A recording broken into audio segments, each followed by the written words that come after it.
నమస్తే ఆయుష్మాన్భవకు స్వాగతం. మీరు సీజనల్ వ్యాధులతో బాధపడుతున్నారా? డెంగ్యూ ఫీవర్ లక్షణాలు ఎలా ఉంటాయి? సీజనల్ వ్యాధులు డెంగ్యూ ఫీవర్కు లేటెస్ట్ ట్రీట్మెంట్ మెథడ్స్ గురించి మరిన్ని వివరాలు తెలిపేందుకు Yashoda hospital senior general physician doctor B.HariKishan మనతో ఉన్నారు. వారితో మాట్లాడి సలహాలు సూచనలు తెలుసుకుందాం. Hello doctor. Hello. So seasonal వ్యాధులు ముందుగా అంటే ఇప్పుడు ఈ సీజన్లో చాలా మంది కూడా ఇబ్బంది పడుతూ ఉంటారు. సీజనల్ వ్యాధులు రావడానికి ప్రధాన కారణాలు ఏంటి? సో ఈ రెయినీ సీజన్ కొన్ని ఇన్ఫెక్షన్స్ ఎక్కువగా ఉంటాయి. ఈ సీజన్లో సీజనల్ ఇన్ఫెక్షన్స్ అని కామన్ వర్డ్ యూజ్ చేస్తాము. ఒకటి ఏంటంటే వాటర్ లాగింగ్ వల్ల మస్కిటో ప్రాబ్లం ఎక్కువగా ఉంటుంది ఈ సీజన్లో. So mosquito born diseases like dengue fever ఒకటి ఉంటుంది, మలేరియా ఉంటుంది. తర్వాత ఈ లో టెంపరేచర్స్ తగ్గిపోతాయి కదా ఇప్పుడు మాన్సూన్ రాగానే. ఈ లో టెంపరేచర్స్లో మనకి కాస్త ఈ వైరల్ ఇన్ఫెక్షన్స్ కూడా ఎక్కువగా ఉంటాయి. ఫ్లూ అంటారు, కాస్త జ్వరంతో పాటు థ్రోట్ పెయిన్, కాఫ్ రావడము, కాస్త జలుబు ఉండడము, ఒక్కోసారి అదే న్యూమోనియాగా సివియర్ ఇన్ఫెక్షన్ అయిపోయి లంగ్స్ స్ప్రెడ్ అయిపోయి దాన్ని న్యూమోనియా అంటారు. సో దానికి మనం దాన్ని ఫ్లూ ఇన్ఫెక్షన్స్ అంటాము. యూజువల్గా అనేక రకాల వైరస్ ఇన్ఫెక్షన్స్ ఈ ఫ్లూ కాజ్ చేస్తాయి. వాటిలో ఒకటి ఇన్ఫ్లుయెన్జా ఇన్ఫెక్షన్స్ అంటారు, వైరస్ గ్రూప్ అంటారు.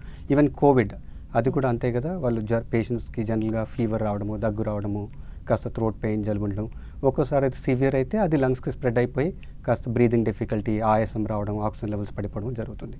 సో ఒకటి మనకి ఈ వాటర్ బార్న్ డిసీజెస్ ఎక్కువగా ఉంటాయి. ఎందుకంటే వాటర్ లాగింగ్, కొంచెం కంటామినేషన్ ఆఫ్ వాటర్ ఉంటుంది, డ్రైనేజ్ లీక్స్ ఉంటాయి. దానివల్ల even gastroenteritis, diarrhoea, loose motions, typhoid అవి ఒకటి పెరుగుతుంది. రెండోది మస్కిటో బార్న్ డిసీజ్.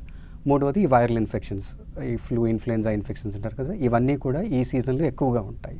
ఓకే, అంటే ఎవరు దీనికి ఎక్కువ ఎఫెక్ట్ అయ్యే అవకాశం ఉంటుంది డాక్టర్ ఈ సీజనల్? ఈ ఇన్ఫెక్షన్స్ అనేవి ఎవరికైనా రావచ్చు, అంటే ఇర్రెస్పెక్టివ్ అవ్వ, చిన్నపిల్లలకైనా పెద్దవాళ్ళకైనా. కాకపోతే జనరల్గా ఈ ఫ్లూ ఇన్ఫెక్షన్ కానీ, కోవిడ్ ఇన్ఫెక్షన్ కానీ ఎక్కువ ఏజ్ ఉన్న వాళ్ళకి కానీ, లైక్ 60 years 70 years ఉన్న వాళ్ళకి, లేకపోతే వేరే హెల్త్ ఇష్యూస్, బాగా డయాబెటీస్, అన్కంట్రోల్ డయాబెటీస్ ఉన్న వాళ్ళకి, హార్ట్ ఇష్యూస్ ఉన్న వాళ్ళకి, ఆల్రెడీ లంగ్ ప్రాబ్లమ్స్ ఉన్న వాళ్ళకి ఇన్ఫెక్షన్స్ వస్తే వాళ్ళకి ట్రబుల్ ఎక్కువగా ఉంటుంది, వాళ్ళకి సఫరింగ్ ఎక్కువగా ఉంటుంది, సివియర్ ఇన్ఫెక్షన్ వచ్చే ఛాన్స్ ఉంటుంది.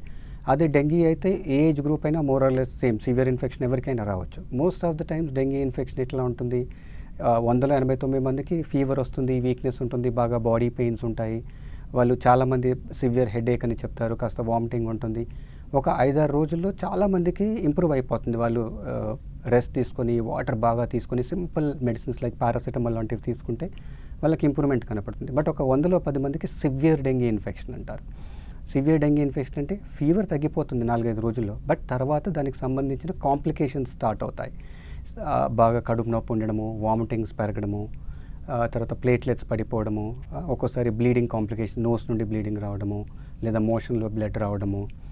ఒకసారి ఇదే డెంగీ లంగ్ డ్యామేజ్ అవుతుంది, డెంగీ సివియర్ డెంగీ ఇన్ఫెక్షన్ వల్ల వాళ్ళకి ఆయాసం రావడం, ఆక్సిజన్ అవసరం పడడం, అట్లాంటి లక్షణాలు కూడా వస్తాయి. బట్ అది 100లో ఒక లెస్ దాన్ 10% పీపుల్కి వస్తాయి. 80 to 90% ఆఫ్ ద టైమ్స్ డెంగీలో ఒక 5-6 daysలో అందరికీ ఇంప్రూవ్మెంట్ అయిపోతుంది. ఫీవర్ ఫేజ్ ఉంటుంది, ఫీవర్ తగ్గాక కొద్ది గొప్ప వీక్నెస్ ఉండొచ్చు, ఒక 1 weekలో వాళ్ళు రికవర్ అయిపోతారు. బట్ ఒక 10 మంది, 100లో ఒక 10 మంది మాత్రం సివియర్ డిసీజ్ డెవలప్ అవుతుంది. ఒక 10 మందిలో వాళ్ళు కొందరికి ప్రాణాంతకమైన డెంగీ కూడా రావచ్చు. అందుకే డెంగీ ఇన్ఫెక్షన్ లక్షణాలు ఉన్న వాళ్ళు ఫీవర్ ఒక 2-3 daysలో తగ్గకపోతే, లేదా ఆ వీక్నెస్ ఇంకా అది ఇంప్రూవ్మెంట్ అవ్వట్లేదు అంటే ఒకసారి డాక్టర్ని కన్సల్ట్ చేయడం బెటర్. అది డయాగ్నోస్ చేయడం పెద్ద కష్టమేం కాదు. జస్ట్ లక్షణాలు చూసి ఇది డెంగీ ఇన్ఫెక్షన్, ఇది టైఫాయిడ్, లేదా ఇది మలేరియా, ఇది కోవిడ్ అని చెప్పడం కుదరదు. కొందరికి క్లాసికల్ సిమ్టమ్స్ ఉంటాయంటే సివియర్ హెడేక్, తర్వాత ఐబాల్స్ వెనకాల పెయిన్ ఉంటే మేము అది మోస్ట్ లైక్లీ డెంగీ అని సస్పెక్ట్ చేస్తాం. కానీ వితౌట్ టెస్టింగ్ ఇది డెంగీ అని కన్ఫర్మ్ చేయడం కష్టం. బట్ డెంగీ టెస్ట్ అనేది ఈజీలీ అవైలబుల్, పెద్ద ఎక్స్పెన్సివ్ కాదు.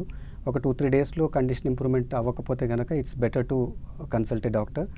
బేసిక్ టెస్ట్లు చేసి అది డెంగీ అని నిర్ధారణ చేయొచ్చు. ఒకసారి డెంగీ అని నిర్ధారణ అయిన తర్వాత treatment for most of the patients treatment is very basic అనమాట. పారాసిటమాల్ ఫీవర్ కంట్రోల్ చేయడానికి, బాడీ పెయిన్స్ కంట్రోల్ చేయడానికి పారాసిటమాల్ ఇవ్వడం గుడ్ డోస్లో. అడిక్వేట్ హైడ్రేషన్, వాళ్ళకి డీహైడ్రేషన్ లేకుండా చూసుకోవాలి. అందుకే పేషెంట్స్కి ఎక్కువగా వామిటింగ్ ఉంటే కనుక మేము యూజువల్లీ అడ్మిట్ చేస్తాం. ఐవీ ఫ్లూయిడ్స్ ఇవ్వచ్చు, వామిటింగ్స్ కంట్రోల్ చేయడానికి ఇంజెక్షన్స్ ఇవ్వచ్చు.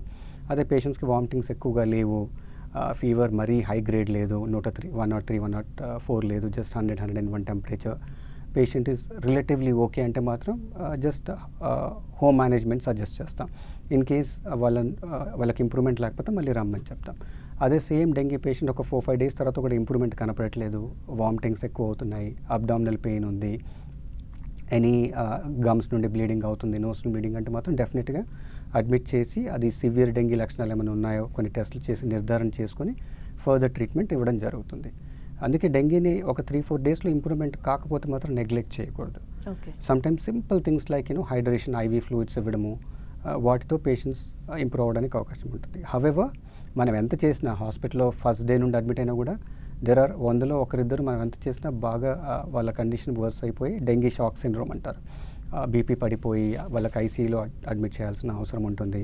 ఒకసారి వాళ్ళకి మల్టిపుల్ ఆర్గన్స్ దెబ్బతినే అవకాశం ఉంటుంది. బట్ అంటే లంగ్ ఇంజరీ కానీ, లంగ్ డ్యామేజ్ కానీ, కిడ్నీ డ్యామేజ్ కానీ, లివర్ డ్యామేజ్ కానీ, ఒకసారి డెంగీ బ్రెయిన్ కూడా ఎఫెక్ట్ చేస్తుంది.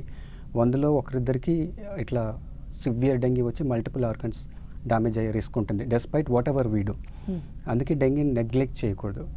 డెంగీకి ఏంటంటే ఇట్స్ ఓన్లీ సపోర్టివ్ ట్రీట్మెంట్, ఏదో యాంటీబయాటిక్స్ పనిచేయవు మలేరియా లాగా, టైఫాయిడ్ లాగా. అందుకే prevention is important when it comes to dengue. Dengue ఎట్లా వస్తుంది? మస్కిటో బైట్ వల్ల. ఓకే, సో డెంగీని స్ప్రెడ్ చేసే మస్కిటోని ఏడిస్ మస్కిటో అంటారు.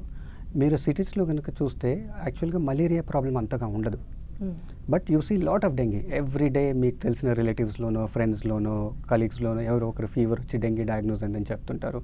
Some of them require admission also. So ఆ డెంగీ మస్కిటో ఏంటంటే it's a predominantly day time feeder. Malaria ఎందుకు తగ్గింది సిటీస్లో అంటే ఆ malaria mosquito it's a predominantly night time feeder. మనం ఇంట్లో ఉన్నప్పుడు విండోస్ క్లోజ్ చేసుకుంటాము. చాలామంది most of us All Outs అట్లాంటివి మస్కిటో రెపెలెంట్ మెజర్స్ తీసుకుంటాం. అండ్ ఈ మలేరియా ట్రాన్స్మిట్ చేసే మస్కిటో ఏదైతే ఉందో అనాఫిలస్ మస్కిటో అంటారు, అది night time feeder, day time అంత యాక్టివ్గా ఉండదు. మనం నైట్ టైం ఇండోర్ ఉంటాము, తర్వాత ఈ మస్కిటోస్ కరవకుండా బైట్ చేయకుండా ప్రికాషన్స్ తీసుకుంటాం కాబట్టి మనం మలేరియాని చాలా వరకు కంట్రోల్ చేయగలిగాం. ఇంకోటి ఆ మలేరియా మస్కిటో ఏంటంటే it requires dirty water collections. So in cities at least cleanliness is improving. దానివల్ల మలేరియాని చాలా వరకు కంట్రోల్ చేయగలిగాం. అదే ఫారెస్ట్ ఏరియాస్లో చాలా చెట్లు ఉండే ప్లేసెస్లో, స్లమ్స్లో lot of dirty water collections where people sleep outside, వాళ్ళకి ఇంకా ఆ ఏరియాస్లో మలేరియా ఇప్పటికి కూడా ఎక్కువగా ఉంది. బట్ మీరు అర్బన్ ఏరియాస్లో చూస్తే కనుక మలేరియా ఇస్ యాక్చువల్లీ చాలా తక్కువ. But dengue there is lot of dengue, ఎందుకంటే డెంగీ మస్కిటో అట్లాంటిది, అది నైట్ టైం ఫీడర్ కాదు, it's day time feeder. So day time అంతా పిల్లలు స్కూల్కి వెళ్తారు, వాళ్ళు ప్లే గ్రౌండ్లో ఆడుతుంటారు, right? And most of the children they wear like they don't wear trousers కదా, నిక్కర్స్ వేసుకుంటారు, హాఫ్ స్లీవ్ షర్ట్స్ వేసుకుంటారు. సో మస్కిటోస్ కరుస్తుంటాయి. ఫ్యాక్టరీస్లో వర్క్ చేసేవాళ్ళు, పనిచేసే వాళ్ళంతా డే టైం బయటే తిరుగుతుంటారు. సో అక్కడ మస్కిటోస్ ఉంటాయి డే టైంలో అండ్ దే బైట్. సో డెంగీని ఎందుకు కంట్రోల్ చేయలేకపోతున్నామంటే, ఒకటి డెంగీ మస్కిటో అనేది predominantly day time feeder and మనకి ఇట్స్ నాట్ పాసిబుల్ కదా మనం ఇంట్లో ఉండడానికి, డే టైం బయటకు వెళ్తాం. బట్ సమ్ మెషర్స్ తీసుకోవచ్చు మనం. ఫుల్ స్లీవ్స్ వేసుకోవడము, you get lot of mosquito repellent creams వస్తాయి, జస్ట్ హ్యాండ్స్ మీద అప్లై చేసుకోవడము. ఇన్ఫ్యాక్ట్ స్టిక్కీస్ లాంటివి దొరుకుతాయి, పిల్లలకి వాళ్ళ షర్ట్ మీద, ట్రౌజర్ మీద అది అటాచ్ చేయడం. పిల్లల్ని స్కూల్ పంపించేటప్పుడు వాళ్ళకి ఇట్లా హాఫ్ స్లీవ్ షర్ట్స్ కాకుండా ఫుల్ స్లీవ్ షర్ట్స్ వేయడము, ట్రౌజర్స్ వేయడము, అట్లా వేస్తే కొంతవరకు మనం ప్రివెంట్ చేయొచ్చు మస్కిటో బైట్. అది ఒకటి. ఇంకోటి పబ్లిక్ హెల్త్ మెజర్స్ గవర్నమెంట్ పరంగా ఏంటంటే వాటర్ స్టాగ్నేషన్ ఉండకూడదు. Even little bit of water, rain water collection ఉన్నా కూడా దాంట్లో ఈ ఏడిస్ మస్కిటో, డెంగీని ఏదైతే స్ప్రెడ్ చేస్తుందో మస్కిటో, ఏడిస్ మస్కిటో అది డెవలప్ అవుతుంది. దానికి డర్టీ వాటర్ కలెక్షన్ అట్లేం అవసరం లేదు. ఈవెన్ క్లీన్ వాటర్ కలెక్షన్ ఉన్నా కూడా దాంట్లో డెంగీ మస్కిటో బ్రీడ్ చేస్తుంది. సో అట్లా వాటర్ పూలింగ్ లేకుండా, ఓకే, సో దట్ మన ఇండివిజువల్ లెవెల్లోనూ గవర్నమెంట్ సైడ్ నుండి కూడా ఆ వాటర్ కలెక్షన్స్ లేకుండా చూసుకోవాలి. తర్వాత ఇండివిజువల్ లెవెల్లో మనం మస్కిటోస్ బైట్ చేయకుండా ఉండాలి అంటే బయటికి వెళ్ళినప్పుడు మస్కిటోస్ అక్కడ ఎక్కువగా ఉన్న ఏరియాలోకి వెళ్తే కనుక అట్లీస్ట్ మస్కిటో రెపెలెంట్ క్రీమ్స్ అట్లాంటివి అప్లై చేయడం, ఫుల్ స్లీవ్స్ ట్రౌజర్స్ వేసుకోవడం, మస్కిటో బైట్ చేయకుండా చూసుకుంటే అది బెటర్. ఎందుకంటే ఒకసారి డెంగీ వచ్చిందంటే it's not in our hands. Most of us fortunately ఏంటంటే 80-90% ఆఫ్ ద టైమ్స్ తగ్గిపోతుంది. బట్ ఒక 10 మందికి సివియర్ డెంగీ వచ్చి హాస్పిటలైజేషన్ రిస్క్ కూడా ఉంటుంది. అండ్ డెంగీకి మనకి వ్యాక్సిన్ లేదు. ఇప్పుడు కోవిడ్కి వ్యాక్సిన్ ఉంది, డెంగీకి మనకి ఎఫెక్టివ్ వ్యాక్సిన్ లేదు as of now. So the best thing we can do is mosquitoes కరవకుండా చూసుకోవాలి. Which anyway, so that way we can prevent dengue. Okay, ఇందాక డాక్టర్ మీరు చెప్పినట్టంటే స్టార్టింగ్ స్టేజ్లో ఒకవేళ ఉంటే కనుక ఇనిషియల్ స్టేజ్లో అది ఉన్నప్పుడు ఒక 4-5 డేస్లో తగ్గిపోతుంది, జనరల్ మెడిసిన్ తీసుకుంటే సరిపోతుంది, పారాసెటమాల్ ఇట్లా అని చెప్పారు. సో అంటే అది నార్మల్గా తగ్గిపోతుందని ఎప్పుడు డయాగ్నోస్ చేయగలుగుతారు? ఎన్ని రోజులు ఫీవర్ వచ్చిన తర్వాత డాక్టర్ని కన్సల్ట్ చేయాలంటారు? కొంతమందికి తెలియదు, నార్మల్ ఏవో మెడిసిన్స్ వేసేసుకుంటూ ఉంటారు కదా. డెంగీలో ఎట్లా ఉంటుందంటే కొందరికి జస్ట్ 1 or 2 డేస్లో ఫీవర్ తగ్గిపోతుంది. బట్ కొందరికి fever last for even a week, 5-6 days 7 days కూడా ఉంటుంది. సో లెట్స్ సే ఒక పేషెంట్కి 3-4 days ఫీవర్ ఉంటే ఫీవర్ తగ్గుతుంది, ఏదో కొద్ది గొప్ప వీక్నెస్ ఉంది, but he is able to eat, నడవగలుగుతున్నారు, గిడ్డినెస్ లేదు, వాటర్ బాగా తీసుకుంటున్నారు, then that is okay. Same thing fever తగ్గుతుంది. ఒకటి లేదా ఫస్ట్ సిచ్యువేషన్ ఏంటంటే ఒక 4-5 days అయినా ఫీవర్ తగ్గట్లేదు, హై గ్రేడ్ ఫీవర్ ఉంది, 102, 103, తర్వాత షివరింగ్ అవుతుంది. లేదా రెండోది 4-5 daysలో ఫీవర్ తగ్గుతుంది, బట్ వాళ్ళకి బాగా కడుపు నొప్పి ఉంటుంది, లేదా బాగా వామిటింగ్స్ ఉంటున్నాయి, డ్రౌజీనెస్ ఉంటుంది, ఎక్స్ట్రీమ్ వీక్నెస్ ఉంటుంది, ఓకే, తినలేకపోతున్నారు, ఆర్ అట్లా బ్రష్ చేసుకుంటుంటే some gum bleeding. These are all danger signs. అంటే బాగా మత్తుగా ఉండడం, ఎక్కువ నిద్ర ఉండడం, ఎక్స్ట్రీమ్ వీక్నెస్ ఉండడము, బాగా కడుపు నొప్పి, వామిటింగ్స్ ఉండి తినలేకపోతారు, that is another one.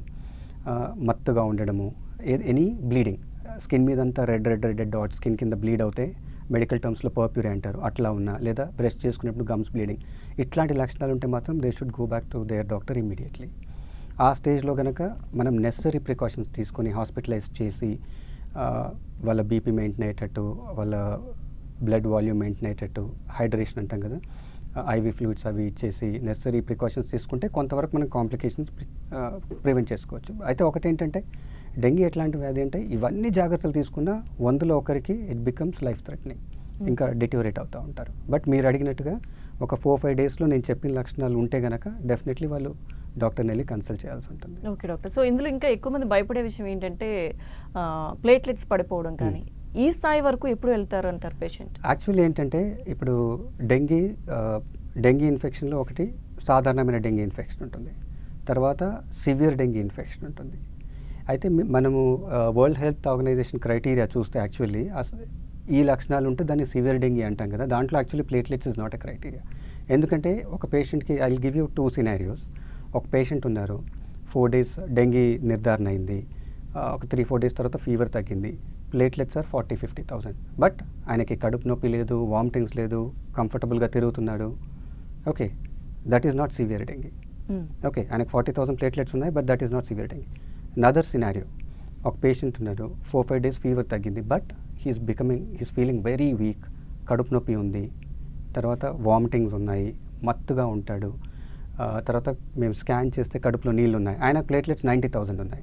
So ఈ సెకండ్ సినారియో ఈ సివియర్ డెంగీ. ఆయన ప్లేట్లెట్స్ 90,000 ఉన్నాయి, but he has lot of other features అనమాట సివియర్ డెంగీ అని చెప్పడానికి. So there are set of criteria అనమాట. కడుపులో నీరు చేరడము, లంగ్స్ చుట్టూ నీళ్ళు చేరడం, ప్లూరల్ ఎఫ్యూషన్ అంటారు. బ్లీడింగ్ మేనిఫెస్టేషన్స్, వాళ్ళకి ముక్కు నుండి బ్లీడింగ్ అవ్వడము, లేకపోతే మోషన్లో ఇంటెస్టైనల్ ట్రాక్ట్ నుండి కడుపులో అల్సర్ ఫామ్ అయ్యి బ్లీడింగ్ అవ్వడము, అట్లా అయితే then that become severe dengue. ఒకసారి ప్లేట్లెట్స్ ఈవెన్ 50,000-60,000 ఉన్నా బ్లీడింగ్ అవ్వచ్చు, ఎందుకంటే దెర్ ఆర్ అదర్ ఫ్యాక్టర్స్ అనమాట ఇట్లా బ్లీడింగ్ అవ్వడానికి. ఓకే, అది ఉంటే సివియర్ డెంగీ అవుతుంది. హవెవర్ ప్లేట్లెట్స్కి ఇంపార్టెన్స్ ఇస్తాము, కానీ platelets is not the only criteria. In fact normal platelets ఎంత ఉంటాయంటే 1,00,000. ఓకే, ఈవెన్ 30,000-40,000 ఉన్నా యూజువల్లీ బ్లీడింగ్ అవ్వదు. ఈవెన్ 30,000-40,000 ప్లేట్లెట్స్ ఉన్నా, only platelets when they go below 20,000 ఆ బ్లీడింగ్ రిస్క్ స్టార్ట్ అవుతుంది. అందుకే ఎవరికైనా ఈవెన్ 15,000-20,000 ప్లేట్లెట్స్ ఉన్నా పేషెంట్ స్టేబుల్గా ఉండి బ్లీడింగ్ మేనిఫెస్టేషన్స్ లేకపోతే ప్లేట్లెట్స్ ఎక్కించము. అదే ఎవరికైనా 25,000 ఉన్నాయి బట్ బ్లీడింగ్ అవుతుంది అనుకుంటే అప్పుడు ప్లేట్లెట్స్ ఎక్కిస్తాం. So it's not just the platelet count. Platelet count plus patient condition assess చేసి ప్లేట్లెట్స్ ఎక్కించాలా లేదని డిసైడ్ చేస్తారు. బట్ ప్లేట్లెట్స్ కనుక బిలో 10,000-15,000 ఉంటే దెన్ బ్లీడింగ్ లేకున్నా కూడా to be on the safer side platelets ఎక్కిస్తాం. Okay, but otherwise even above 15,000 ఉండి పేషెంట్ కంఫర్టబుల్గా ఉండి బ్లీడింగ్ మేనిఫెస్టేషన్స్ లేకపోతే, అంటే గమ్ బ్లీడింగ్ లేవు, స్కిన్లో బ్లీడింగ్ చూస్తే తెలిసిపోతుంది అనమాట, చిన్న బ్లీడింగ్ స్పాట్స్ కనపడతాయి స్కిన్స్లోను, మౌత్ ఎగ్జామినేషన్ చేస్తే అట్లా ఉంటే కనుక ప్లేట్లెట్స్ ఎక్కిస్తే కనుక, అట్లా లేకపోతే 15,000 కంటే పైన ఉంటే యూజువల్లీ ప్లేట్లెట్స్ అవాయిడ్ చేస్తాం. ఒకటి ఎందుకంటే ప్లేట్లెట్స్ ఎక్స్పెన్సివ్, రైట్, అంటే కాస్ట్ అది. సెకండ్, బ్లడ్ ప్రోడక్ట్ అనేది ప్రెషియస్, మనకి మషిన్లో తయారు చేయలేం, somebody has to donate, this always a scarcity. And ఎప్పుడు కూడా బ్లడ్ ప్రోడక్ట్స్తో కొద్ది గొప్ప సైడ్ ఎఫెక్ట్స్ ఉండొచ్చు. సో అవసరమైతేనే అది ఎక్కించాలి. Okay. Okay, so it's the platelet count plus patient's condition దృష్టిలో ఉంచుకొని డిసైడ్ చేస్తాం, not just platelet count. But if it is below 10,000 irrespective of patient's condition we platelets advice చేస్తాం. ఓకే. సో అయితే severity ఉన్నప్పుడు అంటే సివియర్ కేసెస్లో ఇప్పుడు మీరు చెప్పినట్టుగా 100లో ఒక 3కి 4కి ఉండొచ్చు అన్నారు. ఆ స్టేజ్లో ఇంకా ఫైనల్ స్టేజ్ అనుకున్నప్పుడు డెంగ్యూ సివియారిటీ ఎక్కువగా ఉంది అన్నప్పుడు వాళ్ళకి ట్రీట్మెంట్ ఏ విధంగా చేయొచ్చు అంటారు? ఎలా వాళ్ళని సేవ్ చేయొచ్చు? బేసిక్లీ అది డిపెండ్స్ ఆన్ మనకి డెంగీ వల్ల ఏ అవయవం దెబ్బపడింది. సో డెంగీ అంటే బాడీలో ఏ అవయవాన్ని ఏ ఆర్గన్ అయినా అఫెక్ట్ చేయొచ్చు.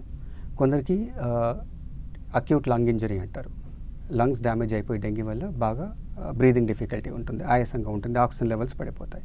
సో దానికి సపోర్టివ్ ట్రీట్మెంట్ ఏంటి, ముందు మనం ఆక్సిజన్ ఇస్తాం, రైట్. ఆక్సిజన్ ఇచ్చినా కూడా పేషెంట్ ఇంకా బ్రీదింగ్ డిఫికల్టీ ఉంది, సరిపోవట్లేదంటే దెన్ వి స్టెప్ అప్, దాని వెంటిలేటర్ వరకు కూడా. వెంటిలేటర్ అనేది temporary organ support, lungs damage అయితే ఆ వెంటిలేటర్ ద్వారా హెల్ప్ చేస్తాం. ఒక 4-5 డేస్ తర్వాత when the patient condition improves మనం స్లోగా వెంటిలేటర్ నుండి బయటకు తీస్తాం. అట్లాగే పేషెంట్కి బీపీ బాగా పడిపోయింది అనుకోండి, సో ఫస్ట్ సెలైన్ లాంటి ఫ్లూయిడ్స్ అవి ఇస్తాము, తర్వాత కొన్ని మెడికేషన్స్ ఉంటాయి బ్లడ్ ప్రెషర్ పెంచడానికి, అవి ట్రై చేస్తారు. ఓకే, అట్లాగే ఒకసారి డెంగీ వల్ల బాగా కిడ్నీ డ్యామేజ్ అయింది అనుకోండి, ఇన్ ఎక్స్ట్రీమ్ సిచ్యువేషన్స్ అసలు యూరిన్ అవుట్పుట్ కంప్లీట్గా పడిపోతే మనం బ్లడ్ ప్రెషర్ మెయింటైన్ చేస్తూ ఫ్లూయిడ్స్, ఐవీ ఫ్లూయిడ్స్ అన్నీ ఇచ్చి all the other supportive measures ఇస్తున్నా కూడా యూరిన్ అవుట్పుట్ ఇంప్రూవ్మెంట్ అవ్వట్లేదంటే ఒకసారి డయాలసిస్ అంటారు. కిడ్నీ డ్యామేజ్ అయితే డయాలసిస్ చేస్తారు కదా, అట్లా. సో అది డెంగీకనే కాదు, most any disease for that matter, depending on the organ dysfunction. ఇప్పుడు లంగ్స్ బాగా డ్యామేజ్ అయితే వెంటిలేటర్ యూస్ చేయడము, కిడ్నీస్ బాగా డ్యామేజ్ అయితే డయాలసిస్ యూస్ చేయడం, అట్లా. అదే డెంగీ వల్ల బ్రెయిన్ దెబ్బతినింది అనుకోండి, ఇట్ ఈస్ జస్ట్ దట్ మనం we just have to support the patient, దానికి ఏం మ్యాజికల్ మెడిసిన్స్ ఉండవు. Body has that ability to recover. Okay, మనకి నేచర్, దేవుడు ఆ ఎబిలిటీ ఇచ్చాడు. చాలా వరకు ఏంటంటే ఎస్పెషల్లీ యంగర్ పేషెంట్స్కి మనం కాస్త సపోర్ట్ చేస్తే వాళ్ళు సిగ్గా ఉన్నప్పుడు దే టెన్ టు రికవర్. ఇప్పుడు డెంగీ వల్ల పేషెంట్ కొందరు బాగా డ్రౌజీ అయిపోతారు, అన్కాన్షియస్ అయిపోతారు. వాళ్ళని ఐసీలో అడ్మిట్ చేసి జస్ట్ వాళ్ళకి న్యూట్రిషన్, హైడ్రేషన్ అవంతా సపోర్ట్ చేస్తే ఒక 3-4 డేస్లో బాగైన వాళ్ళు కూడా ఉంటారు. You just have to, but there are some people మనం ఎంత చేసినా కూడా they just deteriorate further and die also. That is always there. About 1% risk of death will be there in dengue infection. But మీరు అడిగిన question చూసుకుంటే severe dengue పేషెంట్స్కి treatment అంటే bleeding manifestations ఉంటే వాళ్ళకి బ్లడ్ ప్రొడక్ట్స్ ఇస్తారు, ఎర్ర రక్త కణాలు కానీ, ప్లేట్లెట్స్ కానీ, తర్వాత అదర్ క్లాటింగ్ ఫ్యాక్టర్స్ ఉంటాయి, ఎఫ్ఎఫ్పీస్ అంటాం మేము, ఫ్రెష్ ఫ్రోజన్ ప్లాస్మా అని, అవన్నీ ఇచ్చి హీమోగ్లోబిన్ మెయింటైన్ అయ్యేటట్టు, బ్లీడింగ్ ఫర్దర్గా వర్స్ అవ్వకుండా కాపాడుకుంటాం. మిగిలిన చూసుకుంటే లంగ్ డ్యామేజ్ అవుతే oxygen support, ventilator support, kidneys బాగా డ్యామేజ్ అయితే డయాలసిస్, అట్లా సపోర్టివ్ ట్రీట్మెంట్ ఉంటుంది. అలాగే లివర్ డ్యామేజ్ బాగా ఉంటే దానికి కొన్ని సపోర్టివ్ మెడికేషన్ ఉంటాయి. ఇదే extreme cases where liver damage బాగా సివియర్గా అయిపోయి బట్ అదర్ ఆర్గన్స్ అవి రికవర్ అయితే ఈవెన్ లివర్ ట్రాన్స్ప్లాంట్ చేసిన కేసెస్ కూడా ఉంటాయి. The rare but it's all there, it all is documented. Okay, so ఇప్పుడు ఏదైతే అంటే సివియర్గా ఉన్న పేషెంట్స్కి ట్రీట్మెంట్ చెప్పారు, వేరే ఆర్గాన్స్ ఎఫెక్ట్ అయిన దాన్ని బట్టి ట్రీట్మెంట్ అన్నారు, వారిలో వేరే కాంప్లికేషన్స్ కూడా లైక్ డయాబెటీస్ కానీ ఇటువంటివి ఉంటే ఎలా ట్రీట్ చేయాలంటారు ఆ patients? So basically treatment more or less సేమే ఉంటుంది. డెంగీ వస్తే డయాబెటీస్ ఉందా లేకున్నా, బట్ డెంగీ ట్రీట్మెంట్తో పాటు ఆ సపోర్టివ్ ట్రీట్మెంట్తో పాటు మనం ఆ షుగర్స్ కూడా కంట్రోల్లో ఉంచుకోవాల్సి ఉంటుంది. దానికి సంబంధించిన ఇన్సులిన్, ఆ షుగర్ టెస్ట్ చేస్తారు కదా hospital admitted from time to time, in a day sometimes 3-4 times, sometimes even 10 times, sometimes every yearly, depending on that we use insulin ఇచ్చేసి షుగర్ కంట్రోల్ చేస్తాం. షుగర్స్ అన్కంట్రోల్డ్ ఉంటాయి, ఎందుకంటే most of the in any infection sugars సరిగా control లేకపోతే infection verse అవ్వడానికి అవకాశం ఉంటుంది. So diabetic patients ఉంటే అట్లా ఉంటుంది. సపోజ్ ఒక కార్డియాక్ పేషెంట్కి డెంగీ వచ్చింది అనుకోండి, సో డెంగీ పేషెంట్స్లో one of the things we always talk about is hydration. వాళ్ళకి బాడీలో వాటర్ వాల్యూమ్ మెయింటైన్ చేయాలి. ఆల్రెడీ హార్ట్ డిసీజ్ ఉండే పేషెంట్ కంటే మనం ఎక్కువగా సెలైన్ మరీ ఎక్కువగా మోతాదులో ఇస్తే వాళ్ళు హార్ట్ ఫెయిల్యూర్ వర్స్ అయ్యే అవకాశం ఉంటుంది. ఎందుకంటే హార్ట్ ఫెయిల్యూర్ పేషెంట్స్కి యూజువల్గా మనం ఏం చేస్తాము, ఉప్పు తగ్గిస్తాము, వాటర్ రెస్ట్రిక్ట్ చేస్తాం. సో అక్కడ డెంగీ మేనేజ్ చేయడం ఇంకా కష్టంగా ఉంటుంది, even for the most experience doctors team. అక్కడ ఏంటంటే కాస్త ఆ రెండింటిని బ్యాలెన్స్ చేస్తూ ఎంత ఫ్లూయిడ్స్ ఇవ్వాలి పర్ డే అట్లా చూస్తాం. So dengue infection as such sometimes is very difficult to manage. వాళ్ళకి comorbidities like diabetes it's not too difficult to handle, but వాళ్ళకి కార్డియాక్ ఇష్యూస్ అవి ఉన్నాయి అంటే మాత్రం we need to be very cautious, మనం ఎంత ఫ్లూయిడ్స్ ఇవ్వాల్సి ఉంటుంది. ఎందుకంటే డెంగీలో జనరల్గా డిక్టమ్ ఏంటి, లాట్ ఆఫ్ ఫ్లూయిడ్స్ ఇవ్వాలి. హార్ట్ ఫెయిల్యూర్లో యూజువల్లీ ట్రీట్మెంట్ లైనే ఉంటుంది, రెస్ట్రిక్ట్ చేయాలి. సో మనం ఒక పేషెంట్కి 2 ప్రాబ్లమ్స్ ఉన్నాయంటే ఆ 2 బ్యాలెన్స్ చేసి మేనేజ్ చేయాల్సి ఉంటుంది. అక్కడ ఇంకా కాంప్లెక్స్ అవుతుంది మేనేజ్ చేయడం. ఓకే. సో అసలు ఈ సీజనల్ ఏవైతే సీజనల్ వ్యాధులు అని ఇప్పుడు మనం మాట్లాడుకున్నాం, డెంగ్యూ ఫీవర్ కానీ ఇవి అని, గతంలో ట్రీట్మెంట్ మెథడ్స్ ఏ విధంగా ఉండేవి, ఇప్పుడు వచ్చిన లేటెస్ట్ ట్రీట్మెంట్ మెథడ్స్ ఏమి చెప్పండి. ఇప్పుడు డెంగీకి కనుక చూసుకుంటే కనుక there's not much difference. We don't have other than the same traditional treatment, supportive management, ఏదైనా ఆర్గన్ ఫెయిల్ అయితే ఆర్గన్ సపోర్ట్ మేనేజ్మెంట్ తప్పిస్తే పెద్దగా మనకి ప్రోగ్రెస్ ఏం అవ్వలేదు, అక్కడ ఏం డెవలప్మెంట్ లేదు. కాకపోతే now we have ICU facilities everywhere, even in towns. So access to health care improve అయింది కాబట్టి మనకి డెంగీ వల్ల డెత్స్ తగ్గుతున్నాయి. బట్ మెడిసిన్ పరంగా పెద్దగా ఏం లేదు. అదే మనం కోవిడ్ పరంగా చూసామనుకోండి, now we're in a better position, right? Fortunately ఆ కోవిడ్ స్ట్రెయిన్ కూడా అంత పవర్ఫుల్గా లేదు compare to the initial delta strain, అట్లా ఒమైక్రాన్ చూసుకుంటే. రెండోది ఆ కోవిడ్ వ్యాక్సిన్ వల్ల, లేకపోతే ఇంతకుముందు కోవిడ్ రావడం వల్ల మన ఇమ్యూనిటీ కూడా ఇంప్రూవ్ అయింది. బట్ అట్లీస్ట్ కోవిడ్లో we know that there are some medications, suppose antiviral drugs అవి ఏ స్టేజ్లో యూస్ చేయొచ్చు, at least some drugs are there. So ఎవరికి స్టెరాయిడ్స్ ఇవ్వాలి, ఎవరికి బ్లడ్ థిన్నర్స్ ఇవ్వాలి అనేది మనం ఓవర్ లాస్ట్ 2 years మన నాలెడ్జ్ ఇంప్రూవ్ అయింది. We have more evidence, we are in a better position. Okay. అలాగే ఇప్పుడు వైరల్ ఇన్ఫెక్షన్స్ తీసుకుంటే కనుక మోస్ట్ ఆఫ్ ద టైమ్స్ ఇప్పుడు మనకి టైఫాయిడ్ కానీ మలేరియా కానీ మనకి యాంటీబయాటిక్స్ పనిచేస్తాయి. Viral infections, dengue is also viral infection. తర్వాత ఇన్ఫ్లుయెన్జా, ఫ్లూ ఇన్ఫెక్షన్స్ అంటాం కదా, మోస్ట్ పేషెంట్స్ అదేంటి జస్ట్ కాస్త ఫీవర్, సోత్రోడ్, కాఫ్, ఒక్కోసారి వీక్నెస్ ఉంటుంది, ఇంప్రూవ్ అయిపోతుంది. బట్ కొందరికి సివియర్ అవుతుంది. వాళ్ళకి కొన్ని రకాల యాంటీవైరల్ డ్రగ్స్ అవైలబుల్ ఉన్నాయి. Like let's say swine flu అని విన్నాం 2010 నుండి. It is still circulating, it is still there. కొందరు బాగా సిక్ అవుతారు, especially older people, 60 years above వాళ్ళు, డయాబెటీస్, హార్ట్ ప్రాబ్లం ఉన్న వాళ్ళు, సివియర్ ఆస్మా ఉన్న వాళ్ళు, వాళ్ళకి కనుక ఫ్లూ వస్తే, స్వైన్ ఫ్లూ లాంటిది వస్తే వాళ్ళు బాగా సిక్ అయ్యే అవకాశం ఉంటుంది. వాళ్ళకి ఎర్లీ స్టేజ్లో కొంచెం యాంటీవైరల్ డ్రగ్స్ ఆఫర్ చేస్తే కొంతవరకు బెనిఫిట్ ఉంటుంది. They are not very effective like other antibiotics. In general viral ఇన్ఫెక్షన్స్కి ఏంటంటే the antiviral drugs are not too effective like bacterial ఇన్ఫెక్షన్స్కి, లైక్ టైఫాయిడ్ లాంటివి చాలా ఎఫెక్టివ్ యాంటీబయాటిక్స్ అవైలబుల్ ఉన్నాయి. వైరల్ ఇన్ఫెక్షన్స్కి వెరీ ఎఫెక్టివ్ డ్రగ్స్ లేవు. But there are some drugs available. Early స్టేజెస్లో in a patient with risk factors అవి offer చేస్తే some benefit ఉంటుంది. బట్ ఇంకోటి ఏంటంటే మన దేశంలో ఏంటంటే ఇండియాలో when it comes to childhood vaccination, it's a big hit. Almost 99 to 100% coverage.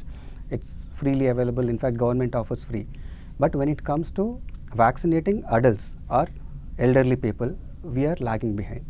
మీరు వెస్టర్న్ కంట్రీస్ చూసుకుంటే they are very aggressive about flu vaccination. తర్వాత something call pneumococcal vaccination. Pneumococcus అని ఒక బ్యాక్టీరియా ఉంటుంది, దట్ ఆల్సో లంగ్ ఇన్ఫెక్షన్ రావడానికి అవకాశం. అక్కడ they very aggressive, they encourage people to take vaccine. So మన దేశంలో కనుక it is not that much. So people who are 60-65+ other medical issues ఉన్న వాళ్ళకి దట్ ఈస్ సంథింగ్ మన పేరెంట్స్కి, గ్రాండ్ పేరెంట్స్కి we need to think about vaccination. Like పిల్లలకి ఇస్తాం కదా, అట్లాగే పెద్దవాళ్ళకి కూడా కొన్ని వ్యాక్సిన్స్ అవైలబుల్ ఉన్నాయి. కోవిడ్ వ్యాక్సిన్ అందరూ తీసుకుంటున్నారు. అట్లాగే ఫ్లూ వ్యాక్సిన్ అని ఉంటుంది, ఎవ్రీ ఇయర్ తీసుకోవాల్సి ఉంటుంది. So not for younger people but elderly, 60-65 other health issues ఉన్న వాళ్ళకి తీసుకుంటే ఒకవేళ ఈ ఇన్ఫెక్షన్ వచ్చినా కూడా అంత సివియర్ అవ్వకుండా కాపాడుకోవచ్చు. Okay doctor. సో అయితే ఈ సీజనల్ వ్యాధులు ఏవైనా కానీ రాకుండా ఉండాలంటే అసలు ఎలాంటి జాగ్రత్తలు తీసుకోవాలి, పెద్దవాళ్ళైనా చిన్నవాళ్ళైనా? First thing is the mosquitoes కొట్టకుండా ప్రికాషన్స్ తీసుకోవడం, that we've already discussed. Dengue mosquito అది డే టైమ్ ఫీడర్, అది మనం నైట్ టైం ఆల్అవుట్స్ చూసుకుంటే అది సరిపోదు. డే టైంలో మస్కిటో రిప్లెంట్ క్రీమ్స్ యూస్ చేయండి. బయటికి వెళ్ళేటప్పుడు just wear full sleeve shirts, trousers, mosquitoes కొట్టకుండా చూసుకోండి. That is one. తర్వాత ఈ ఫ్లూ లాంటి వైరల్ ఇన్ఫెక్షన్స్, కోవిడ్ వ్యాక్సిన్ అయితే ఆల్మోస్ట్ అందరూ తీసుకుంటున్నారు. ఈ people who have risk factors అంటే elderly age group, diabetes, heart problem ఉన్న వాళ్ళు ఈ ఫ్లూ వ్యాక్సినేషన్ అది తీసుకుంటే ఒకవేళ ఇన్ఫెక్షన్ వచ్చే అవకాశం ఉంటుంది, బట్ సివియర్ అవ్వకుండా కొంతవరకు ప్రొటెక్షన్ ఇస్తుంది vaccine. Second thing. And then ఈ సీజన్లో కాస్త ఫుడ్ బార్న్ డిసీజ్ కూడా పెరుగుతాయి. ఎందుకంటే this lot of water contamination, drainage leaks ఉంటాయి, this drainage system is over burdened. So కొంచెం మనం తినే ప్లేస్ చూసుకోవాలి, అక్కడ ఈజ్ ద క్లీన్లీనెస్, అది మెయింటైనింగ్ క్లీన్లీనెస్. సో బయట కూడా ఫ్రీక్వెంట్గా తినకుండా ఉంటే మంచిది ఈ సీజన్లో. Okay. So thank you so much doctor Harikishan గారు. సో ఈ సీజనల్ వ్యాధులు బారి పడకుండా ఎలా ఉండాలి, జాగ్రత్తలు చెప్పారు. Thank you. Pleasure. Thank you. ఇది వాళ్ళ ఆయుష్మాన్ భవ. Keep watching 10 TV.